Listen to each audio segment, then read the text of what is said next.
Assalamu ala sayyidil mursalin wa alihi wa sahbihi ajma'in. Qala al-musannif rahimahullah. Sambungan dari kajian yang lalu. Wa an Jabirin radhiyallahu anhu qala Rasulullah sallallahu alaihi wasallam ma an'ama Allahu ala 'abdin min ni'matin faqala alhamdulillahi illa adda syukraha fa in qalaha saniyan jaddadallahu lahu thawabaha fa in qalaha salisan ghafarallahu dhunubahu rawahul hakimu wa qala sahihul isnad. Dari Jabir ibni Abdullah, semoga Allah Ta'ala meridainya. Jabir ibni Abdullah berkata, telah bersabda Rasul sallallahu alaihi wasallam, ma an'amallahu ala 'abdin min ni'mah, tidaklah Allah memberikan nikmat kepada seorang hamba lalu dia berucap atau berzikir alhamdulillah. Dengan ucapan alhamdulillah itu illa adda syukraha, sesungguhnya dia telah menunaikan syukurnya. Fa in qalaha saniyan, maka jika dia mengucapkannya yang kedua kali, alhamdulillah, jaddadallahu lahu sawabaha, Allah pun memperbaharui pahalanya untuknya. Fa in qalaha salisan, maka jika dia ucapkan, dia bacakan alhamdulillah itu yang ketiga kali, ghafarallahu dzunubahu, Allah Ta'ala mengampunkan dosa-dosa dia. Jadi jangan dianggap sekali nikmat, sekali alhamdulillah. Sekali nikmat bisa 2-3 kali alhamdulillah. Bahkan orang yang membacakan alhamdulillah berkali-kali dalam sekali nikmat, maka ada fadilah dalam tiap-tiap ucapan alhamdulillahnya itu. Rawahul hakimu, hadis ini diriwayatkan oleh Al-Hakim dan dia berkata sahihul isnad, sanadnya sahih. Kemudian wa an Anasin radhiyallahu anhu qala, hadis dari Anas, semoga Allah meridainya, Anas bin Malik berkata, qala Rasulullah sallallahu alaihi wasallam, Rasul sallallahu alaihi wasallam bersabda, man qara'a fi kulli yawmin mi'ata marratin qul huwallahu ahad mahallahu anhu dhunuba 50 sanatan illa an yakuna alaihi dainun. Rawahu at-Tirmidzi wa qala gharibun.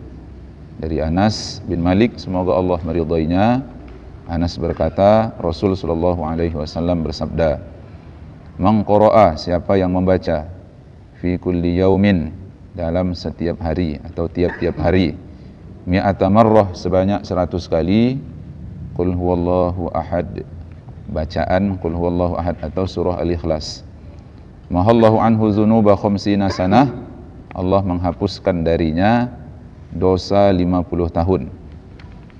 Illa ayyakuna alaihi dainun, kecuali kalau ada hutang piutangnya. Jadi hutang piutang itu dapat menghambat seseorang dari memperoleh pahala-pahala yang besar. Makanya Nabi SAW di dalam salatnya dia sering menutup salatnya itu dengan membaca doa setelah tasyahud. Allahumma inni a'udzubika minal ma'tham wal maghrab. Jadi fil alamin innaka hamidum majid dibaca oleh Nabi. Allahumma inni a'udzubika minal ma'tham wal maghrab. Setelah selesai salat, sahabat bertanya, ma aktsara ma tasta'izu bihi, alangkah seringnya engkau memohon perlindungan dari hutang itu ya Rasul. Maka Nabi menjawab bahwa orang yang berhutang, dia idza wa'ada akhlafa. Orang yang berhutang ini sering, kebanyakan dia kalau berjanji dia mengingkari janjinya. Nah, maka Rasul sallallahu alaihi wasallam meminta kepada Allah supaya terlepas dari hutang piutang itu, karena dia berkaitan dengan hak manusia. Jadi orang yang punya hutang, walau dia bacakan qul huwallahu ahad sebanyak 100 kali, maka belum lagi dia mendapatkan ampunan dosa 50 tahun itu, kecuali dilunaskan dan dibayarkan hutang piutangnya. Makanya orang yang sudah meninggal dunia, harta yang dia tinggalkan tak boleh langsung dibagi warisan. Orang yang sudah meninggal dunia, harta yang dia tinggalkan itu dibayarkan hutang piutangnya dulu, atau dibayarkan apa yang menjadi kewajiban-kewajiban dia semasa hidupnya. Rawahu Tirmizi wa qala gharibun. Hadis ini riwayat At-Tirmizi dan dia berkata hadis ini gharib. Wa an Ibnu Abbas radhiyallahu anhuma. Hadis dari Ibnu Abbas, semoga Allah taala meridhai keduanya. Qala Ibnu Abbas berkata, qala Rasulullah sallallahu alaihi wasallam. Bersabda Rasul sallallahu alaihi wasallam, adaul huquqi, menunaikan hak atau memberikan hak kepada orang yang berhak menerimanya. Wa hifzul amanati, dan menjaga amanah. Dan kedua-duanya ini bisa kita dapati pada pemimpin. Pemimpin itu tugasnya adalah adaul hukuk dan hifzul amanat. Pemimpin dalam segala apapun, skala besarkah yang dia pimpin atau skala kecil, pokoknya menunaikan hak dan menjaga amanah. Dini, kata Rasul, itu adalah agamaku atau ajaranku, wa dinul anbiya min qabli, dan ajaran para nabi sebelum-sebelumku. Nah, maka nabi itu pemimpin yang paling tinggi. Jadi mustahil Nabi SAW tidak menunaikan hak dan tidak menjaga amanah.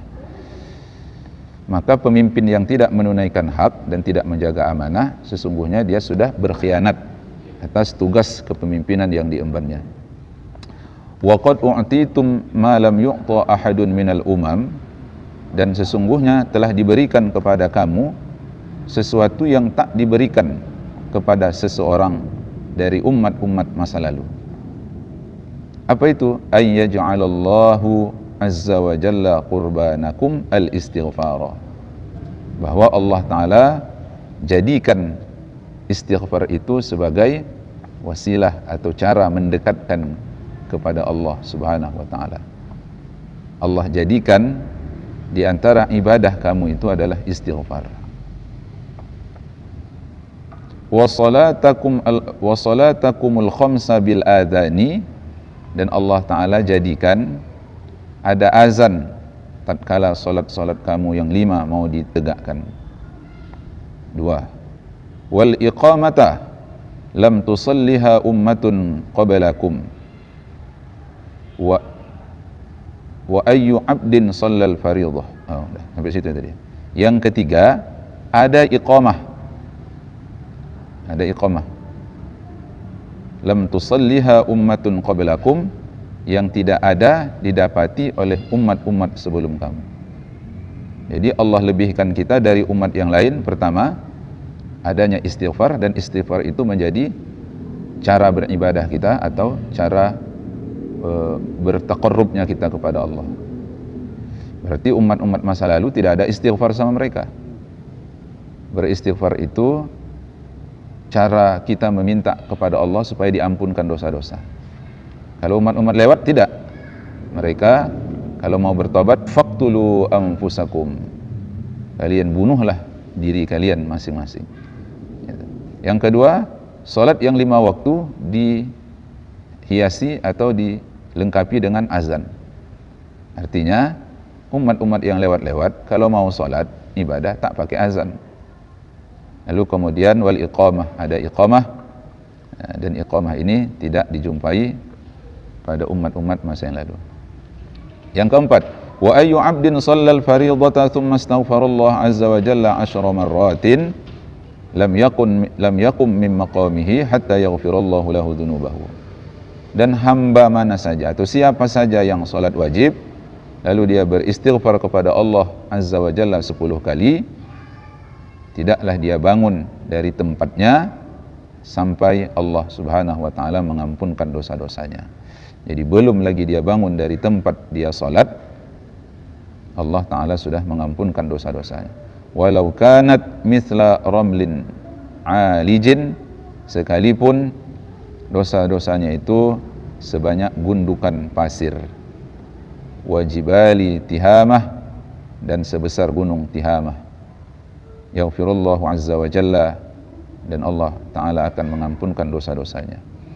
Rawahu Abdurrahman bin Abdillahbi Al-Kharki fi amalihi fil juz'il awwali, diriwayatkan oleh Abdurrahman bin Abdul Lahab Al-Kharki pada amalinya, di dalam kitab amalinya pada juzuk yang pertama.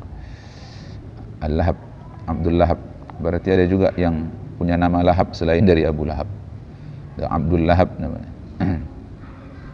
Wa an Abi Hurairah radhiyallahu anhu qala, dan dari Abi Hurairah, semoga Allah Ta'ala meridainya, Abi Hurairah berkata, qala Rasulullah sallallahu alaihi wasallam, telah bersabda Rasul sallallahu alaihi wasallam, man sabbahallaha ta'ala fi duburi kulli salatin salasan wa salasina marratan, siapa yang bertasbih memuji Allah Ta'ala selesai tiap-tiap salat 33 kali, dan dia memuji Allah, hamidallah, mengucapkan alhamdulillah, salasan wa salasin, 33 kali, wahdahu la syarikalah, lahul mulku wa lahul hamdu wa huwa ala kulli syai'in qadir.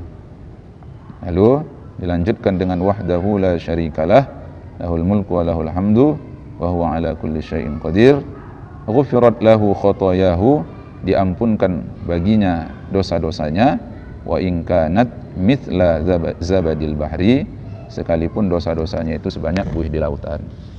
Saya menduga mungkin ini ada yang kurang lagi nih hadis ini, karena yang ma'ruf itu ada wa kabbara salasan wa salasin, baru kemudian dia lengkapi dengan Allahu akbaru Allahu akbaru kabiran walhamdulillahi katsiran wa subhanallahi bukratan wa asila.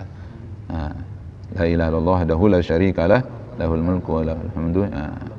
Allahu akbarnya tidak ada, karena ini hadis yang ma'ruf betul, apalagi rawahu Muslim.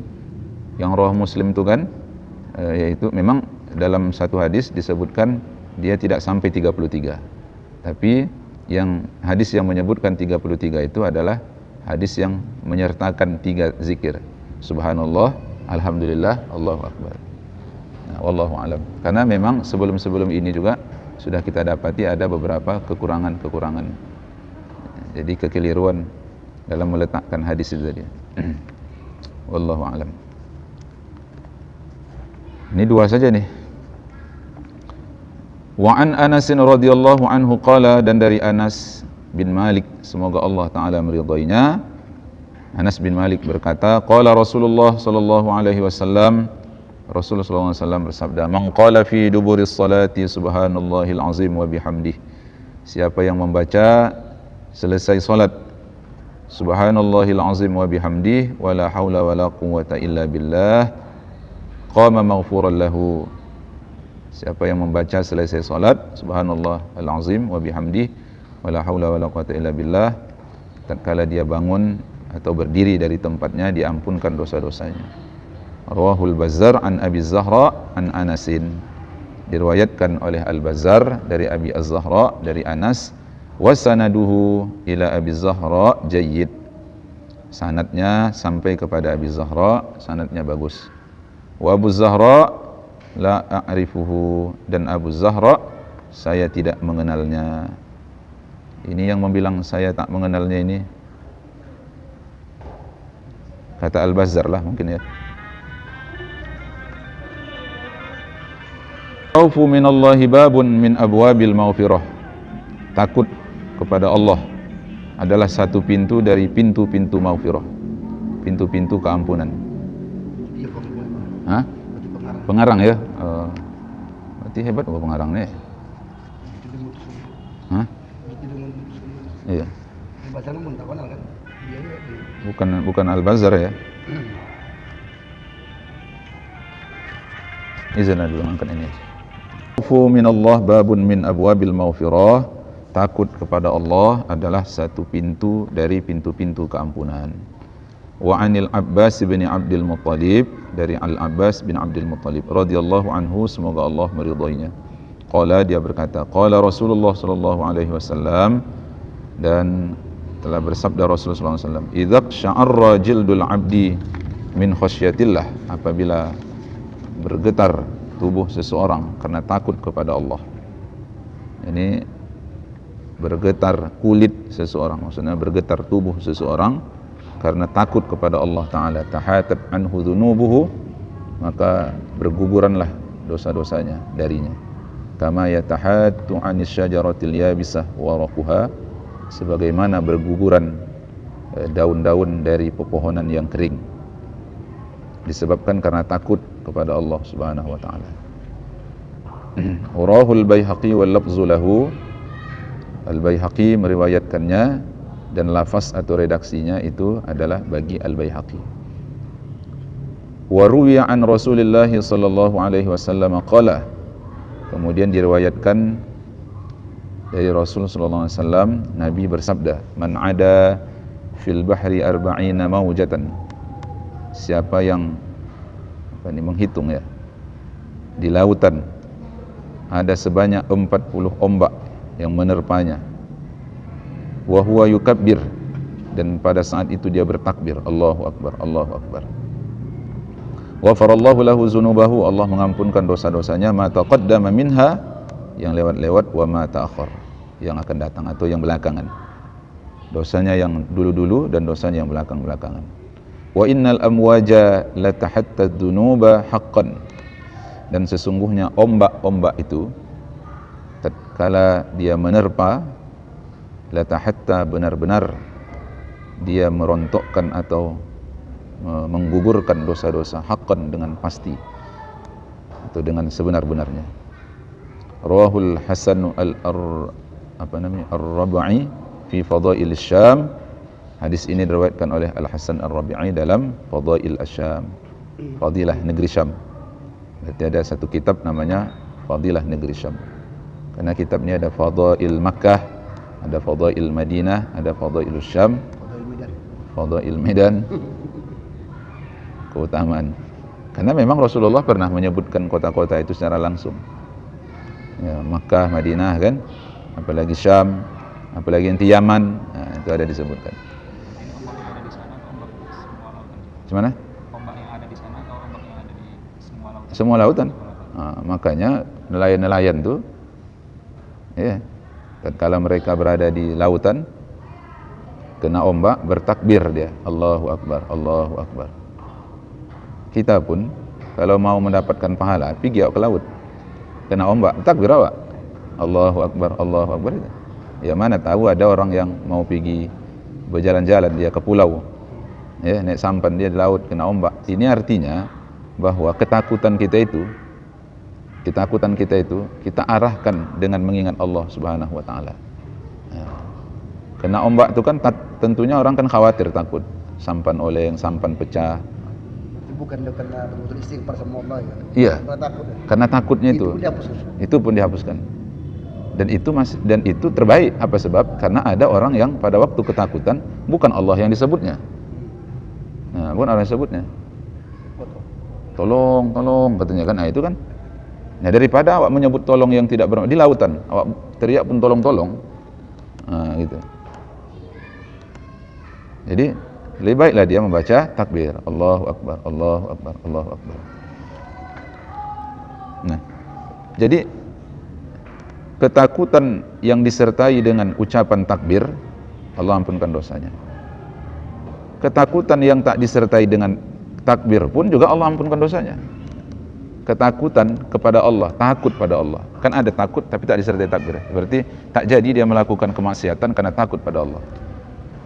Nah, jadi fadilahnya yang tadi, yang pertama tadi, siapa yang bergetar kulitnya atau bergetar tubuhnya, tak jadi dia melakukan kemaksiatan karena takut pada Allah, maka bergugurlah dosa-dosa dia. Kemudian warawa aidan min hadisi Anas qala, atau waruwiya aidan, dan diriwayatkan juga dari hadis Anas bin Malik berkata, qala Rasulullah sallallahu alaihi wasallam, Rasulullah SAW bersabda, Madinatun bainal jabalaini 'alal bahri yuqalu laha Aka atau Uka. Ada satu kota, dan kota ini terletak di antara dua kaki gunung di atas laut. Nama kota itu Uka atau Aka. Man dakhalaha raghbatan fiha, siapa yang masuk ke dalam tempat itu atau ke dalam kota itu karena raghbah, senang, berada di dalam tempat itu, ghafarallahu lahu ma taqaddama min dzambihi wa ma ta'akhkhar. Allah Ta'ala mengampunkan dosa-dosa dia yang lalu-lalu dan dosanya yang akan datang. Wa man kharaja minha raghabatan anha. Namun siapa saja yang keluar dari tempat itu karena tidak suka dengan tempat itu, lam yubarak lahu fi khurujihi, tidak diberkahi dia ketika keluarnya. Wa biha ainun tusamma ainal baqarah, dan di tempat itu atau di kota yang bernama Aka atau Uka itu, Aka lah ya, itu ada mata air namanya Ainul Baqarah. Man syariba minha, siapa yang minum air tersebut, air dari mata air itu, mala'a batnahu nuran, perutnya, batinnya dipenuhi dengan cahaya. Wa man afadha alaihi minha, afadha ini membawa apa? Melimpahkan darinya atau menggunakannya. Kana tahiran ila yaumil qiyamati, maka jadilah dia tahir atau suci sampai hari kiamat. Nah, ini kelebihan kota Aka. Jadi masuk ke dalamnya itu, Allah ampunkan dosa-dosanya yang lewat yang akan datang. Tapi wallahu alam, apa keistimewaan kota ini sehingga orang yang masuk diampunkan dosanya, yang keluar karena takut tak diberi keberkahan dalam keluarnya. Bisa jadi tempat ini kalau kita masuk akan menghadirkan ketakutan kita kepada Allah Ta'ala. Wallahu alam. Cuman begitu, hadisnya adalah mungkar. Fi isnadihi ghairu wahid minal majhulin. Ada yang majhul pada sanadnya, dan yang majhul itu tidak pula satu, banyak. Nah, jadi ya dipaparkan oleh ulama hadis ini, yang pertama bukan mesti untuk kita amalkan atau untuk kita yakini, tapi dia untuk mengkabarkan ke kita, jika jumpa nanti hadis yang macam begini, berarti hadisnya ini mungkar. Gitu. Wa an Abi Dzar, terakhir, ini panjangnya. Abi Dzarrin Al-Ghifari radhiyallahu anhu, semoga Allah meridhoinya, an Rasulullah sallallahu alaihi wasallam annahu qala, dari Rasul sallallahu alaihi wasallam bahwa Nabi berkata, anillahi azza wa jal, hadis ini berasal dari Allah Subhanahu wa taala, berarti namanya hadis qudsi. Ya bani Adam kullukum mudznibun, wahai manusia semua kau itu berdosa, illa man afaitu, kecuali orang-orang yang ku beri afiah, ku ampunkan. Jadi kalau bahasan kita yang lalu, afiah itu adalah menghapuskan, sedangkan maghfirah itu adalah menutup, as-satru. Fastaghfiruni aghfir lakum, maka minta ampunlah kalian kepadaku, aku akan mengampunkan dosa-dosa kalian. Bisakah kalau kita tidak minta ampun Allah mengampunkan dosa kita? Bisa saja. Tapi Allah memerintahkan minta ampunlah. Ada perintah di sana. Istaghfiru rabbakum, minta ampunlah kalian kepada Allah Tuhan kalian. Dan Allah sudah buat janji, aghfir lakum, itu janji Allah, aku ampunkan. Wa kullukum faqirun illa man aghnait, tuh semua kalian tuh miskin, fakir, kecuali orang yang aku kayakan dia. Fas'aluni u'tikum, karenanya mintalah kalian kepadaku, ku kasih apa yang kalian minta. Wa kullukum dhallun illa man hadaitu, dan semua kalian itu sesat kecuali orang yang ku beri hidayah, kecuali orang yang aku beri petunjuk. Fas'alunil huda uhdikum, maka kalian pintalah kepadaku al-huda, petunjuk. Ahdi apa udin? Ahdi kan?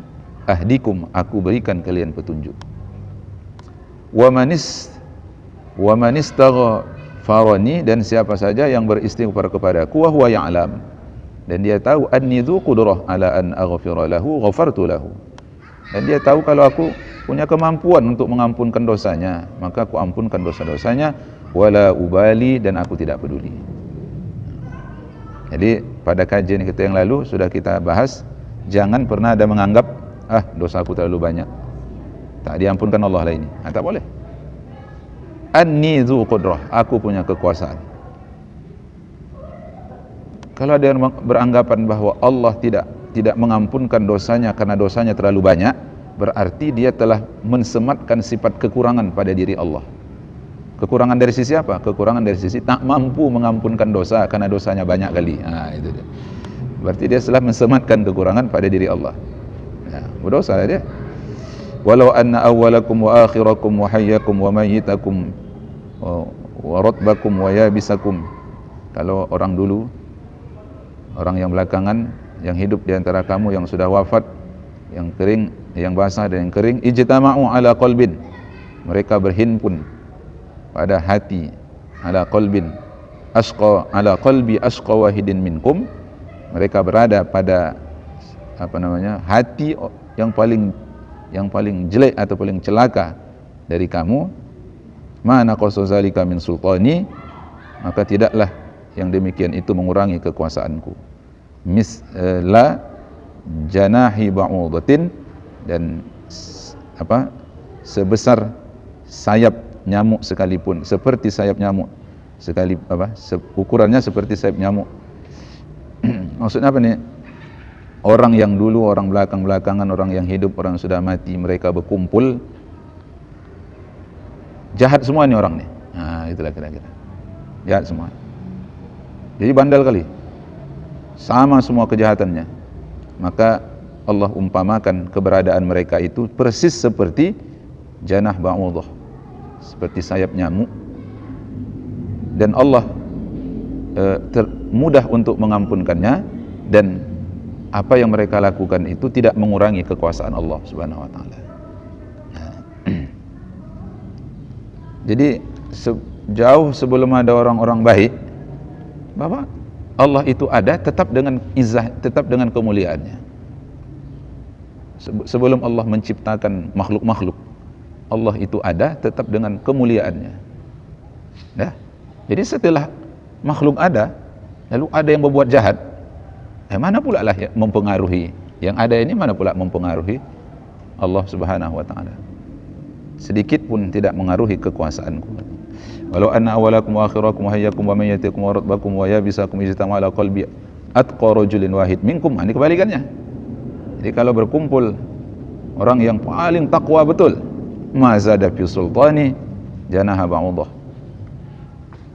Kalau tadi tidak sedikit pun tidak mengurangi kekuasaan Allah, sedikit pun tidak mengurangi kekuasaan Allah, walaupun sebesar, itulah yang dibilang Pak ya, kalian nyebutnya.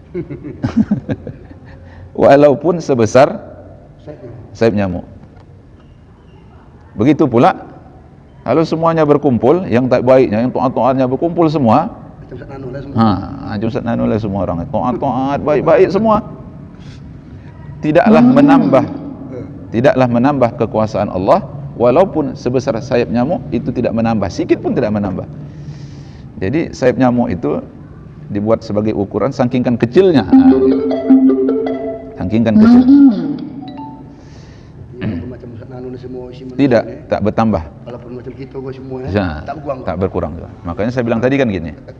Sebelum Allah menjadikan makhluk, Allah itu ada dengan kekuasaannya, dengan kemuliaannya, dengan pokoknya lengkap lah.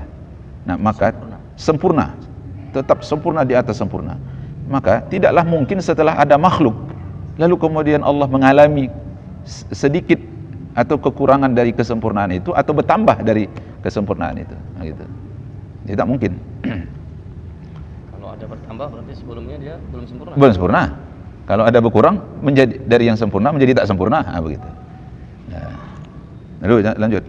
Walau anna awwalakum wa akhirakum wa hayyakum wa mayyitakum wa ratbakum wa yabisakum sa'aluni hatta yantahiya mas'alatu kulli wahid minhum fa'ataituhum ma sa'aluni ma naqasa zalika mimma indi kama gharizi ibratin law ghamasaha atau ghamisaha fil bahr. Berkumpullah yang dulu awal, yang belakangan, yang hidup, yang meninggal, berkumpul semuanya, yang basah, yang kering. Mereka meminta kepadaku sampai akhir sampai permintaan yang terakhir dari tiap-tiap satu dari kamu. Umpamanya apa? Saya meminta 100, maka sampai permintaan saya yang ke 100 itu. Masing-masing begitu semuanya meminta. Fa'ataituhum, apa yang mereka minta itu akan kuberikan. Mas'aluni, apa yang mereka minta kepadaku kuberi. ma naqasa zalika, dan permintaan mereka itu tidaklah mengurangi apa yang ada di sisiku. Seperti apa ini mau ibrah itu jarum seperti lubang jarum kalau dia dicelupkan di dalam lautan. Perumpamaan seperti itu. Jarum ambil lalu celupkan dia ke dalam lautan. Lalu diangkat. Bawah dapat dalam lubang lain. Yang dapat dalam lubang tu ada air yang lengket di situ, yang tinggal itu lebih banyak lagi. Ini pertanyaan. Dicelupkan itu bahasa Indonesia atau bahasa Barat? Celup bahasa Indonesia lah. Cempung bahasa Medan. Hah? Cempung bahasa Medan. Cempung, dicempungkan. Itu bahasa kampung. Hah? Bahasa Medan. Dicempungkan. Saya tahu di Medan. Bahasa kampung cekuh. Oh, coku. Jadi pada ayat 20 lah. Datang anak-anak maksudnya berdicekuh. Celup bahasa teh celup. Kan celup kan. Pikirnya celup kan dikasih warna. Ya betul. Memang ada juga itu dalam Quran. Dalam Al-Quran apa itu? Celupkan itu. Sibghatullah wa man ahsanu minallahi sibghah. Jadi diambilkan jarum, celupkan, tak berkurang. Wa dzalika anni jawadun majidun wajidun. Dan demikian itu sesungguhnya aku adalah Jawad. Jawad artinya maha pemurah. Majidun, majid. Ya, memang beda makna majid dengan majid. Ya kan? Beda makna majid dengan majid. Tapi tanya nanti Ustaz apa bedanya? Wajidun, yang menjadikan ada segala sesuatu. Ata'i kalamun, pemberianku itu adalah kalam. Wa azabi kalamun, dan azabku itu pun adalah kalam. Jadi kalau Allah sudah memberi, berarti itu adalah kalam Allah kepada yang diberi. Ketika Allah mengazab kepada seseorang, itu pun adalah kalam Allah kepada yang diazabnya. Allah sedang berdialog dengan kita lewat pemberiannya, dan Allah pun sedang berdialog kepada kita lewat azab atau siksaan atau hukuman yang didatangkannya. Innama idza aradtuhu aqulu lahu kun fayakun. Sesungguhnya aku apabila menginginkan sesuatu, aku katakan baginya kun fayakun. Hadza lafzul Baihaqi, redaksi ini dari Al-Baihaqi. Wa zada Muslim ya ibadi, dan Imam Muslim menambahkan ya ibadi. Nah, inilah yang selalu kita dengar dalam hadis qudsi itu. Inni qad haramtu zulma ala nafsi fala tazalamu. Sesungguhnya aku telah mengharamkan kezaliman itu atas diriku, maka janganlah kalian saling zalim menzalimi. Ya ibadi innakum tukhti'una bil-laili wan-nahari. Wahai hambaku, sesungguhnya kalian itu adalah orang yang berdosa di waktu malam dan di waktu siang. Wa ana aghfirudz dzunuba jami'a, dan saya mengampunkan semua dosa-dosa. Fastaghfiruni aghfir lakum, maka kalian minta ampunlah kepadaku, aku ampunkan dosa kalian. Ya ibadi innakum lan tablughu durri fatadurruni, tak sampai kemudaratanku kepada kalian. Lalu lan tablughu durri fatadurruni, gimana mengartikannya? Sesungguhnya tidaklah lan tablughu, tidaklah sampai kepada kamu, gitu kan? Kalian tidak mendapati kemudaratan, mudrat yang kujatuhkan kepada kalian, sehingga dengan kemudaratan itu kalian tidak dapat menyampaikan mudarat kepadaku. Aku enggak mudarat kalian, jangan mudarat aku. Tidak bisa membuat memudaratkan. Kalian tidak mendapatkan bahaya dariku, gitu kan? Fatadurruni, lalu kemudian kalian melakukan sesuatu yang membahayakan aku. Walan tablughu naf'i fatanfa'uni, kalian juga tidak sampai itu, kalian tidak mendapatkan manfaatku, lalu kalian memberi manfaat kepadaku. Jadi kalau seseorang mendapatkan azab umpamanya, lalu dengan azab itu Allah sudah bilang dengan azab yang dapat seseorang itu dia tidak bisa membalikkan azab itu kepada Allah. Dan seseorang mendapatkan manfaat dan dia tidak bisa membalikkan manfaat itu kepada Allah. Gitu. Ya ibadi innama hiya a'malukum uhsiha lakum. Wahai hambaku, sesungguhnya itu adalah amal-amal kamu yang aku hitung atau aku simpan untuk kamu. Summa uwaffikum iyyaha, lalu kubalas untuk kamu. Faman wajada khairan falyahmadillah, maka siapa yang memperoleh kebaikan dalam amalnya, hendaklah dia memuji Allah. Wa man wajada ghaira zalika fala yalumanna illa nafsahu, namun siapa saja yang mendapatkan selain itu atau mendapatkan keburukan, maka dirinya sajalah yang dia celah. Fala yalumanna illa nafsahu, maka tidak ada yang dia celah kecuali dirinya saja. Jangan orang lain salah. Jangan orang lain salahkan. Karena dia oleh nih. Jadi kemudaratan itu datangnya karena diri dia sendiri, ya, gitu. Kemudaratan itu datangnya karena dia sendiri. Tapi manfaat itu atau kebaikan itu datang itu min Allah, dari Allah. Nah, jadi tadi judulnya adalah al-khauf min Allah. Jadi kalau kita kaitkan kepada al-khauf min Allah, berarti hadis ini juga menyuruh kita untuk terus khauf kepada Allah dalam kondisi apapun, dan ketakutan itu kita nampakkan lewat tidak menisbahkan keburukan kepada Allah Subhanahu wa taala. Tak berani awak menisbahkan keburukan ke Allah.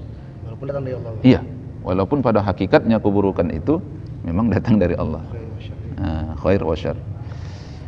Itulah. Karena keburukan itu bagi Allahnya kan tak ada yang buruk dan baik. Bagi ya.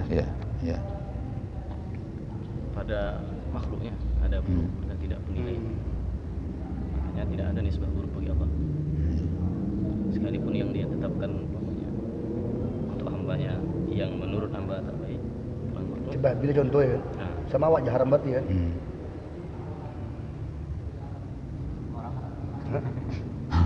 Sama Allah kan tidak. Buat Allah. Sama makhluknya yang haram dia. Sama makhluk, sama manusia lah kan. Jumpa atau jalan bunuh babi dosa kan, tak ada salah. Kecuali kalau dia memudaratkan. Makanya kan yang baik dan buruk itu kan yang baik menurut syarak, yang baik oleh syarak, dan yang buruk yang oleh syarak. Sedangkan Allah Subhanahu wa taala membuat syarak. Tidak ada baik buruk dinisbahkan kepada Allah. Semua bagi Allah Subhanahu wa taala. Tak ada baik buruk. Sama saja. Menciptakan ini atau itu, membuat orang kafir atau beriman Sama. Karena tadi kafir pun dibuat orang tak rugi. Beriman pun tidak untung. Cuman dalam Al-Quran ada yang baik-baik dalam pandangan Allah, tapi ada pula yang buruk-buruk dalam pandangan Allah. Salat bagi makhluk. Oh, itu nisbah ke makhluk ya. Ke makhluk. Bukan kepada Allah, pada hak Allah ya. Iya. Jadi nanti ini bisa dalam atau panjang diskusinya. Bisa saja nanti Allah memasukkan makhluk yang kafir sama sekali ke dalam jannahnya. Karena dia udah janjikan itu. Udah ada janjinya. Tak mungkin dia mengingkari janji. Namun tetap saja orang yang kafir itu dalam pandangan Allah nih, dalam apalah? Dalam iyalah, samalah berarti kafir, muslim.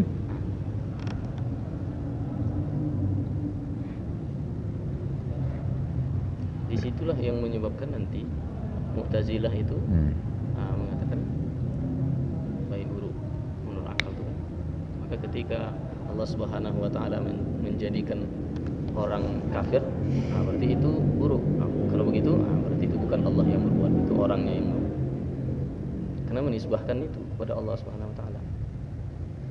Kan dia katakan kalau yang baik, itu berarti Allah. Kalau yang buruk, berarti itu manusia. Yang berbuat. Wallahu taala a'lam bissawab. Assalamualaikum warahmatullahi wabarakatuh. Bisa tamat tidak nih? Sampai hari apa kita ngaji? Besok kita mulai pagi jam 7.